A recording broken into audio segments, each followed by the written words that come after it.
It's always wonderful to be here, and thank you for giving me this opportunity. This story happens to be one of my favorite, and I'd heard it sometime when I was like probably in my fourth or fifth standard, and it has stayed throughout uh, with me. And this is a story. This is actually a folk tale.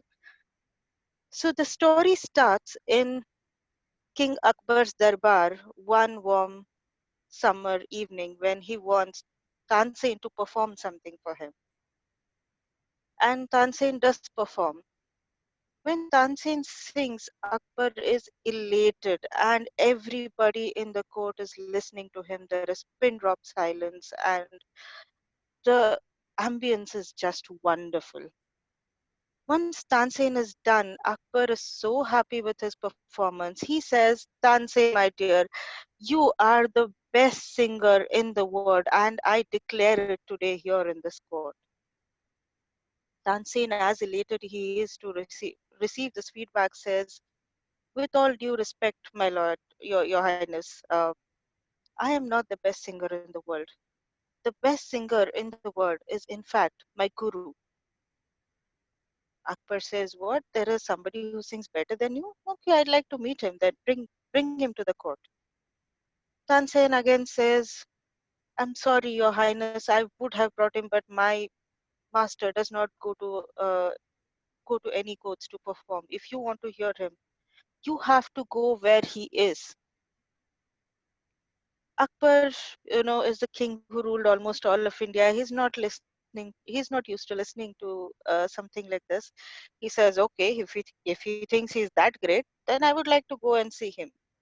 And he arranges to go to wherever his master stays, who stays in some remote part near the Himalayas into the forest, and he sits in a cave and sings. So Akbar goes there with his soldiers and horses and everything. But after a while, the the whole army cannot go into that, so they have to go in a single file. And then Akbar decides that him, Tansen, and probably a couple more people are just the only ones who will continue that journey. So among the stones and the treacherous roots, they reach the cave of Tansen's master, where Tansen introduces them, and they exchange a few pleasantries, and after which Akbar requests that he sing a song. He agrees, and after a while, the master starts singing the song.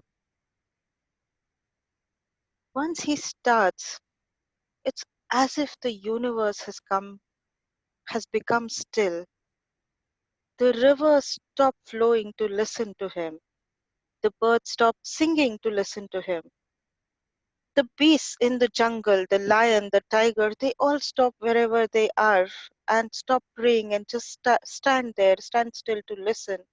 The tigers, along with the deers, they are all standing and listening to him. And the time has stopped moving. This continues for the entirety of the song. And once the master stops singing, Akbar opens his eyes and just starts crying because he knows not what to say. It is as if he's transported to a different dimension altogether. When finally, after a while, Akbar is able to regain his composure, he goes to the master and asks him, my dear master, you are the guru to Tansen, but how is it that you sing so much with so much more depth than Tansen? How is that possible? And the master says, Tansen sings to praise the king, whereas I sing to praise the Lord. And therein lies the difference.